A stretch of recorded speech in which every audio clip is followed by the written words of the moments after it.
हरहंत सिद्ध सूर्य उपाध्याय साधु सर्व अर्थ के प्रकाशी मांगलिक उपकारी है। दिन को स्वरूप ज्ञान राग ते भई जो भक्ति काय को नमाई स्मृति को उचारी है। धन्य धन्य तीन हित काज सब आज भाए कर जोड़े बारे बारे वंदना हमारी है। मंगल कल्याण सुख ऐसो हम चाहते हैं, हो मेरी ऐसी दशा जैसी तुम धारी है। हो मेरी ऐसी दशा जैसी तुम धारी है। हो मेरी ऐसी दशा जैसी तुम धारी है। क्षत्र चूड़ामणि नामक इस ग्रंथ के आधार से प्रथम लंब को आधार बनाकर अपनी 19 श्लोकों के संदर्भ में कल तक चर्चा हो चुकी थी। इसी चर्चा को थोड़ा सा और आगे बढ़ाते हैं हम। प्रसंग क्या चल रहा था, कहानी क्या चल रही थी, उसे यदि मैं 2 मिनट में आपके सामने बताऊं तो मैं कह सकता हूं जीवंदर कुमार का ये चरित्र है। इस ग्रंथ का नाम है जीवंदर चरित्र, लेकिन वो जीवंदर तो अभी प्रकट नहीं हुए, माने आए नहीं अभी। जीवंदर के पिता की चर्चा चल रही है। जीवंदर स्वामी के पिता का नाम था सत्येंद्र। वे जो सत्येंद्र थे वे अपनी पत्नी रानी विजया के ऊपर विशेष रूप से मोहित हो गए और राजकाज से मानो कुछ विरक्त हो गए। उन्होंने अपने राज्य की समस्त जिम्मेदारी सेनापति मंत्री काष्टांगार को देने का निर्णय किया। काष्टांगार नाम का जो मंत्री था, सेनापति था, वो बड़ा दुष्ट था, क्रूर था। तो राजा उस बात को समझ नहीं पाए और बिना विचार किए हुए उन्होंने पूरा मन बना लिया कि राज्य की सारी व्यवस्थाएं ये काष्टांगार संभाल लेगा। दूसरे जो मंत्री थे उन मंत्रियों ने राजा को समझाने का प्रयास किया और अनेक प्रकार के उदाहरण देकर कहा कि किसी भी राजा को अपने कर्मचारियों के ऊपर पूरा विश्वास नहीं करना चाहिए। अपने विवेक के नेत्र सदा खुले रहने चाहिए। यद्यपि कहानी राजाओं के ज़माने की चल रही है, लगभग 2500 पौने 3000 वर्ष पुरानी ये घटना है, जीवंदर स्वामी की घटना। फिर भी इन बातों को हम हमारी लाइफ में भी अप्लाई कर सकते हैं। यह बात हमने कल काफ़ी विस्तार से आप लोगों के बीच में कही थी कि जो जो बातें यहाँ राजा के बारे में कही जा रही है वो बातें आप अपने जीवन के बारे में लगाएं, क्योंकि अपने अपने फील्ड के, अपने अपने क्षेत्र के आप भी राजा हैं। आप यदि मकान मालिक हैं तो आपके अंडर में काम करने वाले जो नौकर हैं, सर्वेंट हैं, वो सब आपकी प्रजा जैसे हैं। उनके ऊपर अति विश्वासी होना ठीक नहीं है। आप यदि दुकान या फैक्ट्री चलाते हैं, कोई बिजनेस करते हैं, तो आपके अधीनस्थ काम करने वाले जो लोग हैं उनके ऊपर अति विश्वासी होना योग्य नहीं है। आपके विवेक के नेत्र सदा खुले होने चाहिए। माने अविवेकी होकर के आपने दुकान ही उनके भरोसे छोड़ दी। आपने कहा यार ये अच्छा करता है, मैनेजर है, ये सब संभाल लेता है, उसके भरोसे ही चल रहा है काम। तो थोड़े समय तो अच्छा चलता रहेगा, लेकिन उसके बाद वो पूरा का पूरा बिजनेस, प्रॉपर्टी, घर बार सब वो उनके नाम हो जाएगा। ये समस्या आए बिना नहीं रहेगी। ये नीतिकारों द्वारा दी गई शिक्षाएं यहाँ बताई जा रही हैं। अंतिम चरणों में कल जो अपनी बात हुई उसमें एक और महत्वपूर्ण बात निकल कर सामने आई, जिसमें क्या कहा, विनाश काले विपरीत बुद्धि। और यहाँ का वाक्य क्या था, बुद्धि कर्मानुसारिणी।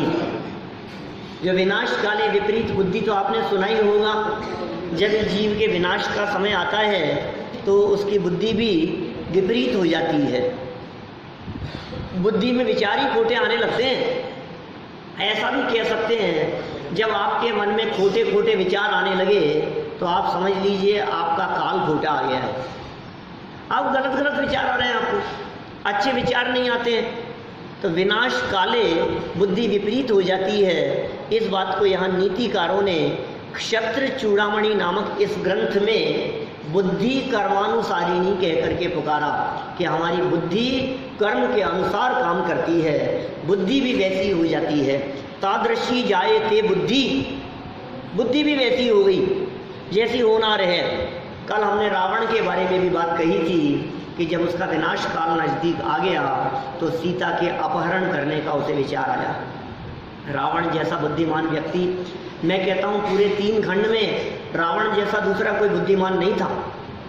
1 आर्य खंड और 2 म्लेच्छ खंड, 3 खंड का अधिपति शासक था, ब्राह्मण था, विद्वान था, ज्ञानी था, समझदार था, उसकी बुद्धि कम नहीं थी, बहुत विशिष्ट बुद्धि का धनी, तो बहुत धर्मज्ञ, जैन धर्म को बहुत बारीकी से स्वीकार करने वाला, भगवान शांतिनाथ स्वामी का भक्त। भक्ति इतनी जबरदस्त उसकी कि रावण की भक्ति की चर्चाएं देश देशांतरों में चला करती थी। उसकी भक्ति के संदर्भ में अपने पद्म पुराण ग्रंथ में इस प्रकार का लिखा है कि जब भगवान शांतिनाथ की भक्ति और स्तुति करते समय समझ लीजिए वीणा के ताल टूट गए भक्ति के दौरान, तो उसने अपने शरीर से नसें खींच करके वो तार को जोड़ लिया, क्या कि भक्ति में विघ्न ना पड़े, तो ऐसी भक्ति में बाधा न पड़े, ऐसी भक्ति थी उसकी। धार्मिक तो था ही, संस्कारवान भी था। तो फिर ये क्या किया उसने, ये तो बताओ कि विनाश काले विपरीत बुद्धि, बुद्धि कर्मानुसारिणी, बुद्धि भी कर्म के अनुसार हो जाया करती है। देखिए पेज नंबर 51 पर बात को थोड़ा सा और आगे बढ़ाते हैं। रागी या विरागी और रागी जीवों की जीवन पद्धति 20 नंबर का ये श्लोक है जहाँ से बात हमें आगे बढ़ानी है। जब बुद्धि विवेक अनुसार हो जाती है, कर्म अनुसार हो जाती है, तो फिर विवेक का रखे, विवेक का तो हमारे अधिकार ही रहा ही नहीं ना। जब बुद्धि भी वैसी हो गई, काली खूटा आ गया है, अब बुद्धि क्या करेगी, बुद्धि भ्रष्ट हो गई, समझ लो आप। विवेक कुछ मतलब नहीं, वो विवेक कुछ नहीं कर पाएगा। लेकिन जो जिनका जागृत विवेक है उनकी होनार कोटि होती ही नहीं है। क्या कह रहे हैं, जिनका विवेक सदा जागृत है, पूर्वकृत कर्म के उदय से बनने वाली परिस्थितियों में जिन्होंने अपने विवेक को थोड़ा बहुत भी जागृत रखा, वे बहकेंगे नहीं, भटकने के मार्ग बहुत आएंगे, लेकिन वे सावधान रहेंगे। देखो रागी और विरागी जीवों की जीवन पद्धति का कुछ अंतर यहाँ बतला रहे हैं। 20 नंबर का श्लोक है, पेज नंबर है 51। आचार्य वादीप सिंह क्या लिखते हैं, कुल मिलाकर जाननहार रहे बस, खाली ज्ञाता दृष्टा रहना ही श्रेष्ठ है। विषयांध विचारेण विरक्तानां नृपस्यतु प्रकृष्यमाण रागेण कालो विलयमीवान्। विरक्ता नाम, विषयों से विरक्त पुरुषों का, काल है माने समय, विषयांध विचारेण, विषयांधता से अर्थात विषयों से विरक्त रहकर, विलयम व्यतीत, ईवान होता था, तू माने और, नृपस्य राजा का, काल है समय, प्रकृष्यमाण रागेण विषयों से बढ़ते हुए राग से, विलियम ईवान बीतता था। सरल अर्थ पढ़ लें एक बार, संस्कृत छोड़ दो, अब संस्कृत छोड़ करके सीधा सरल अर्थ पढ़ो। विषयों से विरक्त पुरुषों का समय विषयांधता से अर्थात विषयों से विरक्त रहकर व्यतीत होता था। जो विषयों से विरक्त हैं, जो विरागी हैं, उनका समय तो विषयों से, विषयों की अंधता से विरक्त रहकर व्यतीत होता था, और राजा का समय विषयों में बढ़ते हुए राग से बीतता था। ये विषय विरक्तता और विषय रक्तता की बात यहाँ इन्होंने तुलनात्मक दृष्टि से बता दी। सरल अर्थ में क्या कह रहे हैं नीचे, विषयों से विरक्त सातिशय पुण्यवान जीव सदैव विषय कषाय के परित्याग के उपायों की खोज में अपना समय लगाते हैं। क्या कहा, विषयों से विरक्त जो जीव विषयों से विरक्त हैं वे सातिशय पुण्यवान हैं। सारे जगत के जीवों को ऐसा लगता है जिनके पास में खूब धन है, खूब भोग सामग्री है, खूब वैभव है, वो पुण्यवान है। भोग सामग्री की सत्ता या उपस्थिति उनके पुण्यवानपन का लक्षण नहीं है, अपितु ये सब होते हुए भी उससे विरक्त रहना ये उनके पुण्यवानपन का लक्षण है। कौन व्यक्ति सातिशय पुण्यवान है? जिसके पास में ज्यादा सामग्री है? नहीं, कोई फर्क नहीं पड़ता है सामग्री हो या नहीं हो, उस सामग्री के प्रति आपकी लिप्तता कितनी है, आपकी आसक्ति कितनी है, आपकी तन्मयता कितनी है, आप कितने उसके साथ में लगाव से जुड़े हुए हैं। आप जितने कम अटैचमेंट से रहेंगे, समझ लीजिए उतना ही आपका सातिशय पुण्य खिलता चला जाएगा। ये लक्ष्मी की ऐसी दशा है, जो लक्ष्मी के पीछे भागते हैं लक्ष्मी उनसे दूर भागती है। जो लक्ष्मी की तरफ नहीं देखते लक्ष्मी उनके पीछे भागती है। इस लक्ष्मी को हमारे यहाँ ग्रंथों में परछाई की तरह कहा है।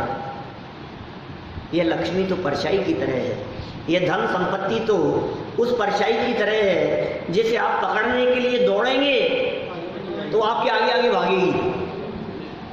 परछाई है अपनी, आप अपनी परछाई को पकड़ने के लिए दौड़ो तो क्या होगा, तो आपके आगे आगे चलती जाएगी, और एक बार आप उससे मुंह मोड़कर अपने रास्ते चलो वो आपका पीछा करेगी। ये धन का ऐसा ही स्वरूप है।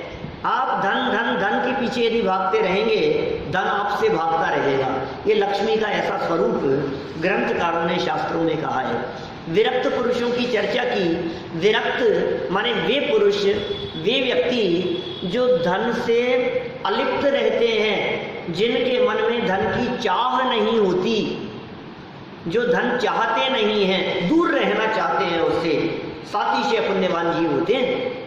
वे सदैव विषय कषायों के परित्याग के उपायों की खोज में अपना समय लगाते हैं। समय कहाँ बीतता है उनका, कैसे विषयों से विरक्त हो, ज्ञान ध्यान और आराधना में किस प्रकार मेरा समय बीते, ये विचार उनके चित्त में चला करते हैं और आत्मिक आनंद का रस पान करते हैं। विषयों से विरक्त हैं, काहे का रसास्वादन कर रहे हैं? अरे वाह, फिर तो जिंदगी नीरस हो जाती होगी। आप यदि इन चीजों से विरक्त होने की बात कहेंगे फिर तो जिंदगी नीरस हो जाती होगी ना, कि तुम्हें पता ही नहीं है रस किसे कहते हैं, तुम्हें रस का ही पता नहीं है, तुम्हें आनंद का ही पता नहीं है। जिसमें नियम से आनंद नहीं है तुम उसे आनंद मान रहे हो। जहाँ नियम से भटकन है, जहाँ नियम से उलझन है, जहाँ नियम से तकलीफ है, पीड़ा है, आकुलता है, बेचैनी है, तुम्हें उसमें आनंद दिखाई दे रहा है। सच में आत्मा में जो आनंद है उस आनंद को तुमने आज तक कभी देखा नहीं। ये आत्मिक आनंद की बात कर रहे हैं, उसका रसास्वादन करते हैं, उसका रस पान करते हैं। किंतु विषयासक्त प्राणी सतत विषयों की चाह और विषय प्राप्ति के उपायों में ही अपने दुर्लभ जीवन का अमूल्य समय नष्ट करते हैं। ओहो, ये दुर्लभ मनुष्य जीवन का जो अमूल्य समय है इसको बर्बाद मत करो। ये मनुष्य जीवन का दुर्लभ समय बर्बाद करने के लिए नहीं है, ये विषयों में खो देते हैं और घंटों घंटों बर्बाद कर देते हैं टीवी के सामने बैठकर। न्यूज़पेपर सामने खोल करके बैठते हैं। मैं ऐसे ऐसे लोगों को जानता हूँ जिनको 2-2 घंटे लगते हैं न्यूज़पेपर पढ़ने में, 2-2 ढाई घंटे। कोई छोटी से छोटी न्यूज ऐसी नहीं होती, मेरी आंखों के सामने उनके चेहरे घूम रहे हैं। माने जिनके छोटी से छोटी खबर भी, बारीक से बारीक अक्षर और लाइनें भी वो बराबर पढ़ते हैं पूरी। ऐसे कई लोग हैं निगाह में, ऐसे बहुत लोग निगाह के सामने घूम रहे हैं जिनके हाथ से टीवी का रिमोट नहीं छूटता है। बोलो, दिन भर चैनल घुमाते रहते हैं कि सुनो, न तो तुम्हारे आत्म कल्याण से, मोक्ष मार्ग से टीवी उसका संबंध नहीं है और न ही इसका संबंध तुम्हारे लौकिक जीवन से। क्या कहा हमने? पारलौकिक जीवन से तो उसका संबंध है ही नहीं। लौकिक जीवन में कितनी उन्नति हो जाएगी ये बताओ। दुनिया में जितने बड़े बड़े महापुरुष मिलेंगे ना आपको, वो सब इनसे विरक्त मिलेंगे। जिनकी इन चीजों से विरक्ति है, ये कह रहे हैं यहाँ विषयासक्त प्राणी, तीसरी लाइन सरल अर्थ की, विषयासक्त प्राणी सतत, सतत माने निरंतर, लगातार, हमेशा विषयों की चाह और विषय प्राप्ति के उपायों में, विषयों की चाह और उसकी प्राप्ति के उपायों में ही अपने दुर्लभ जीवन का, जीवन बहुत दुर्लभ है। कल न्यूज़पेपर की घटना नहीं थी, 4 बच्चे जयपुर के रणथंभौर गए थे, पानी में डूब करके मर गए। एक ही परिवार के बच्चे थे, और मामा का बेटा था, कितने छोटे छोटे से बच्चे परिवार के साथ में गए थे और पानी में पांव रखा वहां तालाब में और फिसल करके मर गए। आप लोगों ने नहीं सुनी खबर क्या? 4 बच्चे थे, 4 एक ही परिवार के, बोलो। और यहाँ के रामगंज या घाट गेट के रहने वाले 4 बच्चे। नहीं, हम लोग भी नहीं पढ़ते हैं ऐसे तो, लेकिन कोई खबर ऐसी उड़ती उड़ती ऐसी मुख्य खबरें तो पता लगी जाती है ना। 4 के 4 बच्चे, छोटे 14 साल के, 15, 16, 18 साल के बच्चे, बोलो आप, 16, 17 साल के बच्चे, चारों भाई भाई जैसे। बोलो आप, 10वीं 12वीं क्लास के बच्चे, और कुछ नहीं खेलने के लिए। एक बच्चा फिसला, 3 उसे बचाने के लिए गया, 3 और डूब गए पानी में, लाश निकली अंदर से।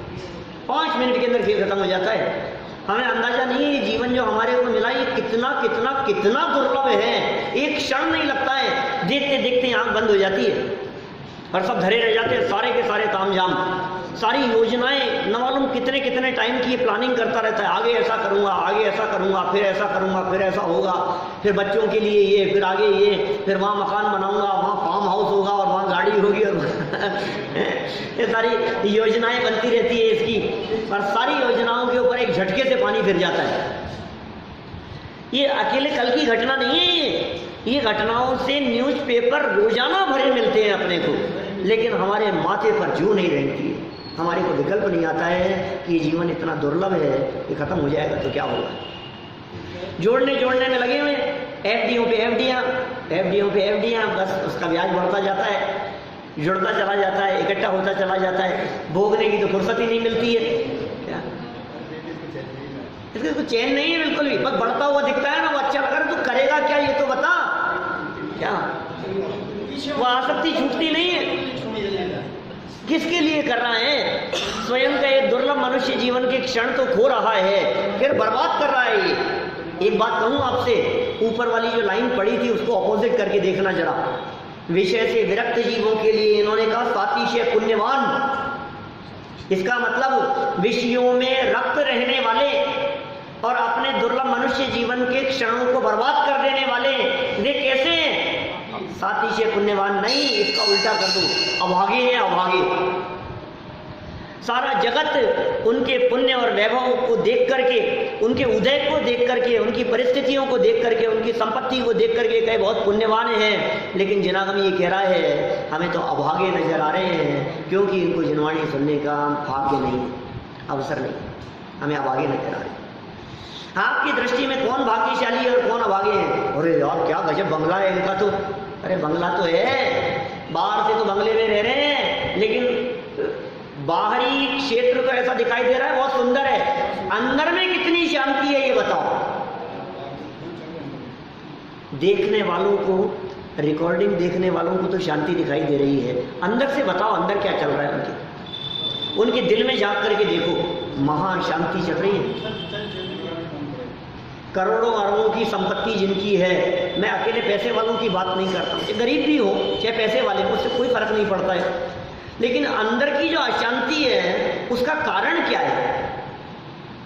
चित्त की अशांति का कारण क्या है? कि जीवन में तत्व ज्ञान नहीं होना ये चित्त की अशांति का कारण है, उस और हमारी दृष्टि नहीं है।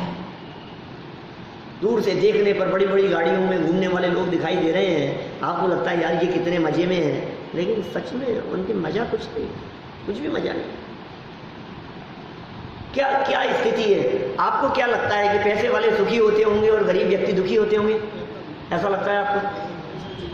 ऐसा रंच मात्र भी नहीं है। मैं इसको प्रूव करके बतला सकता हूं आपको दीपेश जी, प्रूव कर सकता हूं मैं। बोलो कितने पैसे वाला व्यक्ति हो और यदि हार्ट की प्रॉब्लम है तो वो दुखी है या नहीं है? डायबिटीज की प्रॉब्लम है तो वो दुखी है या नहीं है? अच्छा, एक गरीब व्यक्ति है, उसके सर दर्द हुआ, और एक पैसे वाला व्यक्ति है, उसके सर दर्द हुआ, दोनों के सर दर्द में से किसको दुख ज्यादा है और किसको कम है?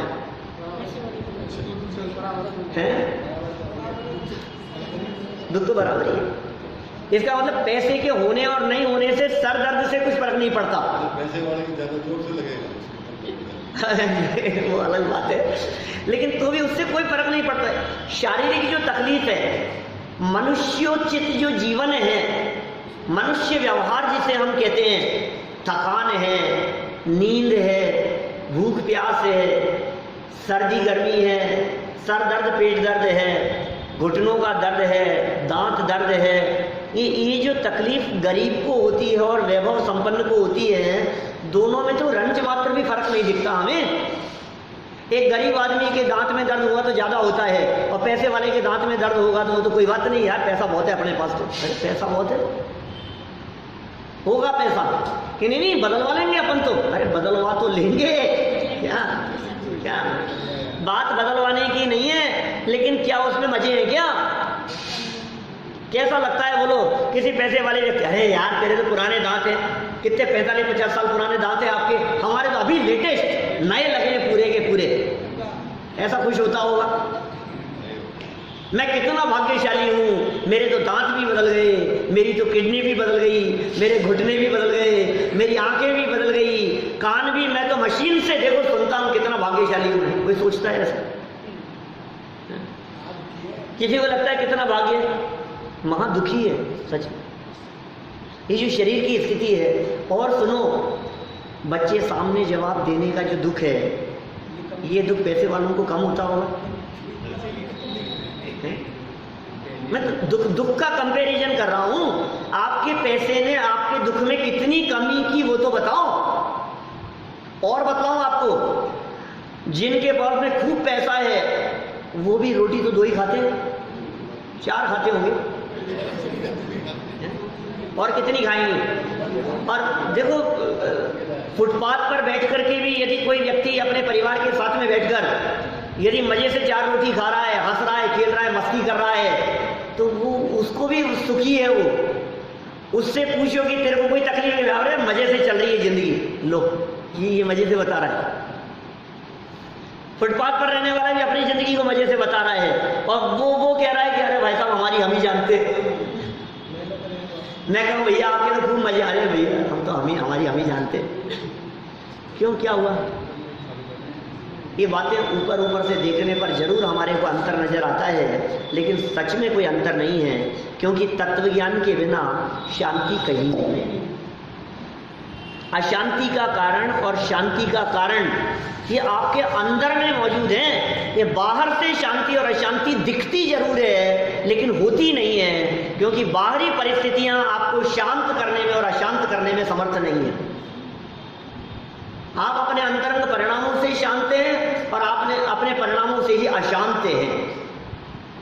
कितनी सुंदर बातें कही है। अभागे हैं वे जीव जो दुर्लभ मनुष्य जीवन को के अमूल्य समय को नष्ट करते हैं। कहाँ नष्ट करते हैं पता नहीं। आप सोचिए कहाँ कहाँ नष्ट करते हैं आप देखिए कहाँ हमारा समय नष्ट हो रहा है। घूमने फिरने में, खाने पीने में, मौज मस्ती करने में, इधर उधर की बातें करने में। 4 आदमियों के साथ में बैठ करके खड़े हैं, बैठे हैं तो इधर उधर की बातें कर रहे हैं। मैं कहता हूँ कभी कभी ऐसा सुना होगा आपने, अपनी लाइफ का दीपेश 90% टाइम, क्या चावड़ा साहब, 90% टाइम अपनी लाइफ का इस जगह बीतता है जिससे आपकी पारलौकिक और लौकिक दोनों प्रकार की उन्नति का संबंध नहीं है। 80-90% समय मतलब आप दिन भर में सोचो, जरा कल्पना करना, आप जो बातें कर रहे हो, आप जो चर्चाएं कर रहे हो, जहां आप समय बिता रहे हो, उससे आपकी लौकिक उन्नति में कितना इफेक्ट पड़ेगा। इधर उधर की चर्चाएं, चाहे वो राजनीति की चर्चाएं हो, चाहे वो खेलों की चर्चाएं हो, चाहे समाज की चर्चाएं हो, चाहे दूसरों के बारे में की गई बातें हो, चाहे टीवी हो, चाहे न्यूज़पेपर हो, चाहे स्पोर्ट्स की चर्चाएं हो, उन चर्चाओं से, मोबाइल की चर्चाएं हो, व्हाट्सएप हो, फेसबुक हो, इन चीज़ों से आपकी कितनी लौकिक उन्नति हो रही है, एक बार गहराई से विचार करना, और कितना समय इन चीजों में बर्बाद हो रहा है। उसका ऐसा हो गया, इसका ऐसा हो गया, उसने ऐसा कर दिया, उनके घर में ये चल रहा है, इनका ये हो रहा है, वहां समाज में देखो उसका ये हो गया। इन चर्चाओं से तेरे को क्या हो रहा है भाई? तेरी कितनी, मैं आध्यात्मिक उन्नति की बात नहीं कर रहा हूं, मैं आंतरिक जीवन मोक्ष मार्ग की बात नहीं कर रहा हूं, मैं आपकी घर गृहस्थी के संबंध की बात कर रहा हूं। आपकी घर की उन्नति, घर की सुख शांति का संबंध भी नहीं है। वापस मोदी सरकार आएगी कि नहीं आएगी, इस बात से आपका क्या लेना देना है? बताओ मेरे को, किसकी सरकार आनी है और किसका क्या होना है। लेकिन कितना समय हमारा इन चीजों में बर्बाद होता है। ये कह रहे हैं दुर्लभ जीवन के समयों को बर्बाद कर रहा है, बर्बाद कर रहा है।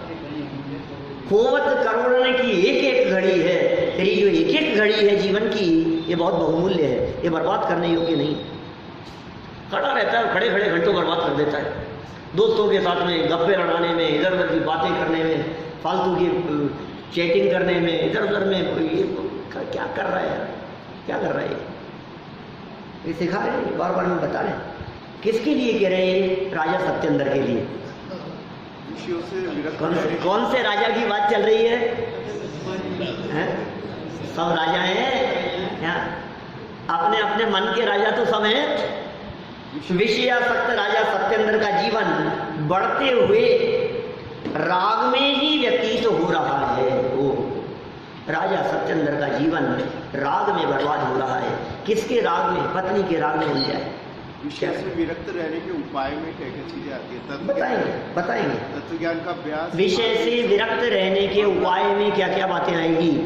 विषय से विरक्त रहने के उपाय में ये बातें आएगी कि आप तत्व ज्ञान करें, आप पढ़ें, आप अभ्यास करें, आप अपना समय अधिक से अधिक देवशास्त्र गुरु के समागम में सानिध्य बिताएं। आप अपने विचार श्रृंखला को, इन बातों को सुनकर समझकर आगे बढ़ाने का प्रयास करें। माने एक बार आप अपनी विचार श्रृंखला को थोड़ा बदलने की कोशिश तो करो, आपको बड़ा मजा आएगा, उन विचारों में बड़ा आनंद आएगा। ये जो जीवन जितना दुर्लभ है ना, एक बार इसके, क्योंकि ये जो बातें हैं, जैसे भी 4 लोग मर गए, ऐसी बातों को जरा हाईलाइट करो तो आपको समझ में आएगा, अपने आप ही विरक्ति होगी आपको। अरे यार, मैं कहाँ बर्बाद कर रहा हूँ यार, आज यदि मेरा जीवन पूरा हो जाए तो क्या होगा? अभी मेरा पाँव फिसल गया था यहाँ से सीढ़ियाँ चढ़ते हुए, अभी यदि खत्म हो जाता जीवन तो क्या होता? नहीं विचार कर सकते हम ऐसा। मनुष्य जीवन की दुर्लभता के ऊपर एक प्रवचन किया था मैंने नैरोबी में, अभी मार्च में। वो YouTube पर अवेलेबल है, बहुत लोगों ने सुना है उसको, बहुत लोगों ने सराहा भी है। एक बार उसको शांत चित्त होकर के परिवार के बीच में टीवी पर लगाकर, अपने घर में टीवी पर लगाकर 5-7 लोग सब बैठ करके सुनना उसको गंभीरता से। विचार करना भैया, उसको लेकर के बैठना, बेटे को लेकर के और मम्मी जी को लेकर के बैठना, और साथ में पूरे परिवार को सबको लेकर के बैठो और टीवी पर लगाओ उसको, और 1 घंटे के लिए शांत मोबाइल साइलेंट करके उसको सुनो गहराई से, तो पता लगेगा ये जीवन जो मिला कितना दुर्लभ है। हंसी खेल में उड़ा देने जैसा नहीं, बात बहुत गंभीर है। ऐसी लगती नहीं है हमारे को, इतनी गंभीर है। इसमें क्या मरना है, सबको एक ना एक दिन मरना है, मरना। अरे मरना तो है, लेकिन तू कर क्या रहा है? सवाल मरने का नहीं है, सवाल ये मरने के बारे में बात करते हुए भी तू कर क्या रहा है? सवाल ये है हमारी लाइफ बीत कहाँ रही है? बोलते तो हैं, बोलना तो बड़ा आसान है। कौन से घर परिवार ऐसे नहीं है जहाँ जिन्होंने लोगों को मरते हुए नहीं देखा है? कौन व्यक्ति ऐसा होगा जो शमशान नहीं गया होगा, जिसने शमशान जाते हुए उनको नहीं देखा होगा? रोजाना न्यूज़पेपर रंगे हुए आते हैं हमारे सामने, लेकिन क्या करें, हमें विकल्प नहीं आता है। विचार करो, ये विरक्ति के लिए भाई साहब आपने जो प्रश्न किया ना, उस संबंध में कह रहा हूं मैं। आप इन बातों के बारे में विचार करो, जगत के जीवों को देख करके विचार करो, जगत के जीवों की परिस्थितियों को देख करके विचार करो। जिस तरफ आप दौड़ते हुए दिखाई दे रहे हैं, वो जिनके पास में है, क्या वो सुखी है? इस बात का विचार करो। आपको यदि ये लगता है कि मेरे पास में 200 करोड़ हो जाए तो अच्छा रहे, तो सुनो, जिनके पास में 200 करोड़ है, क्या वो सुखी है? आपको लगता है मेरे पास में बढ़ते हुए 500 करोड़ हो जाए, तो जिनके पास में वो है, क्या वो सुखी है? हो सकता है आप इतना सोचते हो कि अपने को 200 करोड़ नहीं यार, 2 करोड़ में चल जाएगा अपना काम, तो क्या इतने में बहुत है। तो जिनके पास में 2 से ज़्यादा है वो भी तो सुखी नहीं है ना, ये भी तो संतुष्ट नहीं है ना। जब बार बार भावनाएं पढ़ो रोजाना, पाठ पढ़ो रोजाना, स्तुतियां पढ़ो, न केवल पढ़ो, उनके बारे में गंभीरता से विचार करते हुए पढ़ो, एक एक लाइन को गहराई से। कोई जरूरी नहीं है कि आप पूरा पाठ पढ़ो, हो सकता है 2 लाइन पढ़ो, लेकिन 2 लाइनों के बारे में विचार करो। 2 लाइन उठा लो आज सुबह और दिन भर उन लाइन के बारे में विचार करूंगा मैं, ऐसा करो आप। मैंने एक दिन बतलाया था यहाँ तो शायद पता नहीं कही कि नहीं कही, मैंने कहा मुझे ऐसे आते हैं ना गेम इस तरह के, कही थी कि यहाँ नहीं कही, अमेरिका में कही थी मैंने, टोरंटो में कही थी मैंने ये बात। ऐसे ऐसे गेम बनाओ, ऐसे बनते हैं ना, जैसे समझ लीजिए आप मंदिरों में रखे रहते हैं, घुमाइए आप, वो घुमाओ और जिस पे रुक जाएगा वो कांटा जिसके ऊपर रुक जाएगा उस नियम का मैं 24 घंटे पालन करूंगा। ऐसे होते हैं, ऐसे मंदिरों में लगे रहते हैं, बहुत लोगों ने देखे होंगे। बहुत से ऐसे होते हैं जिनमें सिर्फ लिखे रहते हैं आप उंगली घुमाओ, उंगली जहां रुक जाए उसका 24 घंटे पालन करूंगा। तो उसमें तो बहुत तरह की चीज़ें होती है, आज नमक का त्याग रहेगा, आज मीठे का त्याग रहेगा, आज एक पे स्वाध्याय करूंगा, आज ऐसा करूंगा, आज लौकी नहीं खाऊंगा, आज ये नहीं करूंगा, आज बाजार नहीं जाऊंगा, ऐसी बातें लिखी रहती है। मैं कह रहा हूँ उनमें क्या पारस जी साहब, उनमें इस तरह की बातें लिखो, आज मैं अनित्य भावना का चिंतन करूंगा, आज मैं आत्मा की अनादि अनित्यता का चिंतन करूंगा। स्वाध्याय लोगों की बात है भाई, ये जनरल पब्लिक में तो ये बात नहीं चलेगी। आज मैं इस बात का विचार करूंगा कि आत्मा तो मरता ही नहीं है। आज मैं इस बात का विचार करूंगा कि आत्मा तो ज्ञान स्वरूप ही है। आज मैं इस बात का विचार करूंगा कि जीवन क्षणभंगुर है। देखो पॉइंट मिल रहे हैं अपने को रोजाना। आज मैं आचरण भावना के बारे में विचार करूंगा तो कितने विचार आएंगे। आज मैं ये विचार करूंगा, दाम बिना निर्धन दुखी, तृष्णावश धनवान, कहूं न सुख संसार में, सब जग देखियो जान। 12 भावना की लाइनें, तो कितनी बातें हो सकती है। ऐसे 25-50 पॉइंट मैं निकाल करके दे सकता हूँ। 100 ही तो पॉइंट चाहिए आपको, तो बनाओ उसको, डब्बा भी रख सकते हो ऐसा मंदिर में, पर्चियां बना करके, एक पर्ची उठाएंगे इसमें से रोजाना, जो पर्ची उठ गई उस नियम का पालन करेंगे। आज हमारे विचार क्या चलेंगे, ये विचार, मैं ज्ञानानंद स्वभावी हूं, अहम इक्को खलु शुद्धो, इसके बारे में विचार करेंगे। कर्म के उदय के बारे में विचार करेंगे। मैंने बहुत सारे पॉइंट बतलाए वहां कनाडा में, लोग प्रैक्टिकल की बात कर रहे थे बड़ी, कि प्रैक्टिकल कैसे करें पंडित जी, प्रैक्टिकल कैसे करें। मैंने कहा ऐसे करो प्रैक्टिकल, मैं तरीके बताता हूँ आपको प्रैक्टिकल कैसे करना है। आजकल तो प्रैक्टिकल का जमाना है ना, हर व्यक्ति प्रैक्टिकल की बात करता है। कैसे करें प्रैक्टिकल, इन जैन सिद्धांतों को अपनी लाइफ में किस तरह से अप्लाई करें। अस्तित्व गुण, द्रव्यत्व गुण, प्रमेयत्व गुण, वस्तुत्व गुण। आज क्या करना है हमारे को, आज वस्तुत्व गुण के बारे में विचार करना है दिन भर। अब जिसको थोड़ा सा अभ्यास होगा वो विचार करेंगे वस्तुत्व गुण क्या होता है। और यदि आपको पता नहीं है तो आप वस्तुत्व गुण के बारे में पहले पढ़ो, किसी वक्ता से, विद्वान से पूछो कि आज मेरी पर्ची में वस्तुत्व गुण निकला है, ये क्या होता है। फिर स्वरूप समझ करके आज दिन भर उसके बारे में विचार करो, ये वस्तुत्व गुण क्या है। हर वस्तु अपने योग्य काम करती है। नमक अपने खारेपन को नहीं छोड़ता है क्योंकि उसमें वस्तुत्व गुण है। मिश्री अपने मीठेपन को नहीं छोड़ती है, उसका वस्तुत्व नाम का गुण है। 6 सामान्य गुण पढ़े थे, किसको याद है 6? अस्तित्व, वस्तुत्व, द्रव्यत्व, प्रमेयत्व, अगुरु लघुत्व और प्रदेशत्व। ये 6 सामान्य गुण हैं। इन गुणों का क्या स्वरूप है, एक एक के बारे में विचार करो। थोड़ा कहा है, बहुत समझ लेना, ये तो कोई ऐसी कोई मेरे दिमाग में आई थी बात तो बता दी मैंने आपको। आप विचार चिंतन करें, ये प्रैक्टिकल, ये तो प्रैक्टिकल है। आप जब आपके ये समझ में आ गया कि आज मेरे को कर्म के उदय के बारे में विचार करना है, अब दिन भर में कितनी बातें ऐसी हो सकती है जो कर्म के उदय के बारे में सोचनी है आपको, हर जगह पर अप्लाई करो उसको। अब इसके लिए कोई जरूरी नहीं कि शास्त्र लेकर के बैठो।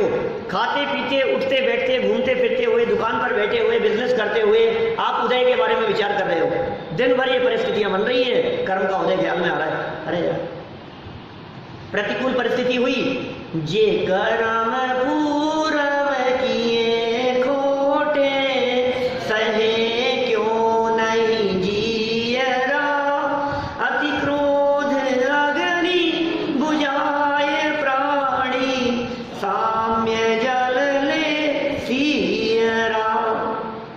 कितनी बातें हो सकती हैं। निकल गया रोचक प्रदेश, निकल गया सुमेरु पर्वत, निकल गया नंदीश्वर द्वीप। आज नंदीश्वर द्वीप के बारे में विचार करेंगे। ओहो, कैसे चैत्यालय होंगे, कैसे देव वहाँ जाते होंगे, कैसे वंदना करते होंगे, कैसी प्रतिमाएं होंगी। ओहो, मेरी भी भावना है, हमें सकती सो नाही यहाँ करी थापना, पूजे जिन ग्रह प्रतिमा है हित आपना। आज सामायिक पाठ के बारे में चिंतन करूंगा, आज बारे भावना के बारे में चिंतन करूंगा। कितने बता दिए मैंने? आप ही बताएंगे। तो ये मतलब मेरा कहने का मतलब आइडिया तो हमसे लीजिए जितने चाहें आप, अप्लाई आपको करना है, प्रैक्टिकल आपको करना है। आप अपने जीवन में किस तरह से अप्लाई कर सकते हो, ये सब मेरा तो भावना थी ऐसा बना करके पूरे देश में, पूरे दुनिया के मुमुक्षु मंडलों के अंदर सब जगह भिजवा दो, स्वाध्याय समाज के बीच में, और रोजाना करें इसके बारे में। एक एक पॉइंट उठाया आपने, फिर देखो आपका जीवन कैसा हो। लेकिन प्रतिज्ञा को निभाना क्या, वो चलना चाहिए। कोई लाइन उठा ली आपने सुबह सुबह, एक भजन की लाइन उठा ली, भक्ति की लाइन उठा ली, अब वो उसके ऊपर चिंतन चल रहा है। विनय पाठ की कोई लाइन उठा ली आपने, आलोचना पाठ की कोई लाइन उठा ली आपने, मैं ज्ञानानंद स्वभावी हूँ, एक लाइन पढ़ लिया, मैं ज्ञानानंद स्वभावी हूँ। अब बतलाओ, मैं ज्ञानानंद स्वभावी हूँ कि मैं दुखी होने के स्वभाव वाला हूँ? जबरदस्ती दुखी हो रहा है। फिर चलेगा आपका चिंतन, मिलेगी खुराक दिमाग को थोड़ी सी। अभी तो क्या होता है, खाली दिमाग शैतान का घर, दिमाग में कुछ है ही नहीं, क्या चले, कुछ भी चलो, जो भी है, जो दिखता है वो विचार करता है, उधर उधर की बातें सोचता रहता है। चलो भाई, विशेषार्थ पढ़ते हैं। सत्येंद्र जो थे उनका जीवन बढ़ते हुए राग में ही व्यतीत हो रहा है। क्या राग में व्यतीत हो रहा है उनका जीवन? विशेषार्थ, रुचि श्रद्धा के अनुसार वीर्य काम करता है। रुचि अनुयायी वीर्य, ये लाइन सुनी है आपने कभी? रुचि अनुयायी वीर्य, ये सूक्तियां हैं, कल आपको याद किया था मैंने। रुचि अनुयायी वीर्य, ये सूक्तियां हैं, सूत्र हैं ऐसे, जैसे बुद्धि कर्मानुसारिणी, ये सूत्र है। इन सूत्रों को लिखो, इन सूत्रों को याद करो। क्या कभी ऐसी भी बात आ सकती है, आज मैं जिनागम की 2 गाथाएं याद करूंगा, लो अब कुछ नहीं, 2 गाथाएं याद करेंगे आज तो दिन भर वो गाथाएं चलेगी, आपको याद करनी है गाथा है? एक गाथा की 1 लाख रुपए मिलने की बात कही थी क्या मैंने कभी? ये विचार करो, ऐसा मैंने कही थी शायद पहले कभी ऐसी बात आपसे। आप विचार करो, एक तरफ 1 लाख रुपया मिल रहा है, एक तरफ एक गाथा याद करना है। एक गाथा के याद करने की कीमत 1 लाख रुपए प्राप्त करने से ज्यादा है। अब बोलो, आप करेंगे कि नहीं करेंगे? फील करना, बहुत तरह की बातें हो सकती है। रुचि के अनुसार श्रद्धा काम करती है, रुचि के अनुसार वीर्य काम करता है। रुचि मानी होती है श्रद्धा। कोई व्यक्ति, बहुत लोग ऐसे मिलते हैं, कोई कहते हैं पंडित जी रुचि तो बहुत है, रुचि तो बहुत है हमारी भी, लेकिन आ नहीं पाता हूं। क्या कहा जी? रुचि तो बहुत है, लेकिन क्या करूं, टाइम नहीं मिलता है। हमारी भी बहुत रुचि है। अच्छा, तुम्हारी बहुत रुचि है, सुनो, रुचि अनुयायी वीर्य, ये नीतिकारों का सूत्र है। वीर्य मतलब पुरुषार्थ। रुचि के अनुसार पुरुषार्थ काम करता है। जिसकी जिधर की रुचि होती है, उसके कदम अपने आप उधर की तरफ बढ़ते हैं। ये नियम है, नियम नियम नियम। यदि समझ लीजिए आपको 2 ऑप्शन दिए जाएं कि अभी प्रवचन का समय, प्रवचन सुनने के लिए चलना है, और दूसरी तरफ ये कहा जाए कि एक वो आने वाला है जिसके साथ में थोड़ी सी डीलिंग होने वाली है आपके साथ में, बतलाओ आप किधर जाते हो? कि सुनो, जिधर आपकी रुचि होगी ना, उधर आपके कदम पड़ेंगे। अब आपको नहीं, रुचि तो बहुत थी, लेकिन क्या करूं, अब वही समय उसका, अब वही समय आपका। तो फिर हमने सोचा कि आप तो रोज ही बोलते हो, आज उससे ही मिल लेते। वही समय आपका प्रवचन का, वही समय थी की बैठक का। आप गए नहीं क्या आज? अच्छा, जाके आ गए। जो रुचि होती है तो ऐसे आ जाते हैं। सच में कल के इधर के गए थे, नहीं आ पाऊंगा आज, समय से पहले आ गए, जाकर के भी आ गए। निपटाएगा। माने आपकी जिधर की रुचि होगी, आपका जिधर कदम बढ़ रहा है इसका मतलब ये उधर की रुचि है। मैं तो ये कहता हूँ थाली लगी हुई है और थाली लगी हुई के अंदर भी आपका हाथ यदि किसी की तरफ बढ़ रहा है, कोई आइटम की तरफ, इसका मतलब आपकी रुचि उसको लेने की। रुचि के अनुसार पुरुषार्थ काम करता है। ये सर्व सामान्य नियम है, सब जगह पर लागू होगा। आप ये भी कह सकते हैं नहीं साहब रुचि तो नहीं थी, लेकिन क्या करूं, रुचि तो आपके प्रवचन सुनने की है, रुचि तो स्वाध्याय की है, लेकिन क्या करूं। ज्यादा किसी को धोखा देने की जरूरत नहीं है। किसको धोखा दे रहे हैं आप? अपने आप को ही धोखा दे रहे हैं। सच में रुचि किसे कहते हैं आप जानते हैं? और युगल जी बाबू जी के शब्द याद आते हैं। रुचि किसे कहते हैं? भूख किसे कहते हैं? केवाड़ों को पापड़ समझ करके खा जाए उसे कहते हैं भूख। भूख लगी का है तुझे? तो भूख तो बहुत लग रही है, लेकिन आपने ये सब्जी क्यों नहीं बनाई? नहीं खाऊंगा मैं तो। तुझे भूख लगी नहीं है, नखरे कर रहा है? ये जो तेरे नाटक है ना, ये इस बात को दिखा रहे हैं कि तुझे भूख नहीं लगी है। भूख तो सूखी रोटी को भी नहीं देखता है। भूख उसे कहते हैं कि इतनी भूख लगी है कि यदि कागज भी सामने आ जाए तो कहे मेरे को तो इतनी भूख लग रही है, जो मिले खाने को तैयार हूं। उसका नाम है भूख। भूख कहाँ लगी है अभी? अभी तो कहता है ये सब्जी नहीं खाऊंगा, ये रोटी नहीं खाऊंगा, ये क्यों नहीं बनाया आपने, ऐसा क्यों नहीं बनाया। नाटक करता है। तो ये भूख लग रही है तुझे, बहुत तेज भूख लग रही है, तेज भूख लग रही है। और कहता है लेकिन बहुत रुचि है हमारी, तो बहुत रुचि तो छोड़ो, हमें तो रुचि नहीं दिख रही है। रुचि अनुयायी मेरी, रुचि के अनुसार पुरुषार्थ काम करता है? यह वस्तु का स्वभाव है। जिसकी श्रद्धा में त्रिकाली भगवान आत्मा ही उपादेय रूप से है, उसका जीवन शुद्ध रत्नत्रयमय स्वयमेव ही बनता है। त्रिलोकीनाथ इस देह देवालय में बैठा हुआ एक आत्मा, वो त्रिकाली भगवान आत्मा, तीनों काल एक रूप रहने वाला आत्मा जो इस शरीर के अंदर मौजूद है, उस आत्मा की बात कर रहे हैं। वो उपादेय रूप माने अच्छा लगता है, ग्रहण करने योग्य, उपादेय माने अपनाने योग्य, जिसे लगता है उसका जीवन शुद्ध हो जाता है, रत्नत्रयमय अपने आप हो जाता है। उसके जीवन का प्रत्येक कार्य आत्म साधना का पोषक ही होता है, अपने आप होगा ऐसा। उसकी बुद्धि सत्य शोधक बनती है, उसका आचरण मिथ्यात्व, अन्याय, अनीति और अभक्ष्य से रहित एवं स्वपर का हितकारक ही होता है।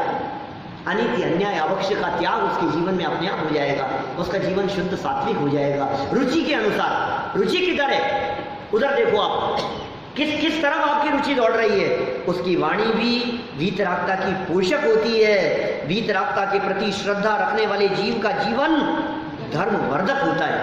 ओह, कितनी बातें कही है, एक से एक गजब बातें हैं। पूरा पढ़ दो इसको। बातें तो ऐसी है कि इन घंटों चर्चा करो इन बातों के बारे में, फिर भी लेकिन ऐसा लगता है कुछ कहानी भी चलनी चाहिए आगे। पूरा करता हूं, देखो। रागी जीव का मन विषयों का आनंद प्राप्त करने में लगा रहता है।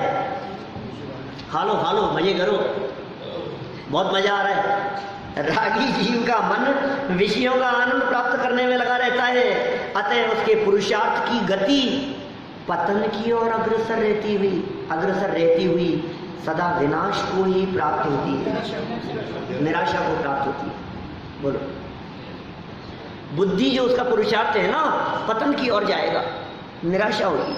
और विषयासक्त पुरुष के परिणाम सदा दुर्वासना से, दूषित होने से पाप युक्त ही रहते हैं। राजा सत्यंधर विषय कषायों में अनुरक्त होकर अपना मनुष्य भाव व्यर्थ ही नष्ट कर रहे हैं। उनकी विषयासक्ति दिन दूनी रात चौगुनी बढ़ रही है। ओह, विरागी और रागी जीवों के जीवन का स्वरूप ही ऐसा ही होता है। देखो, एक तरफ तो राजा की परिणति इस प्रकार चल रही है सत्येंद्र की, और दूसरी तरफ रानी विजया को कुछ स्वप्न आता है, और वो क्या स्वप्न आता है और उस स्वप्न का फल क्या होगा, ये बात आगे यहाँ बहुत मार्मिक ढंग से बतलाई है। इस चर्चा को अपन कल ही आगे बढ़ाएंगे। और नीति भी बतलाई है, नैतिकता की बातें भी कही है और नीति भी बतलाई है, अपने जीवन में अपनाने योग्य है। चर्चा को कल ही आगे बढ़ाएंगे, अभी की बात को यही विराम देते हैं।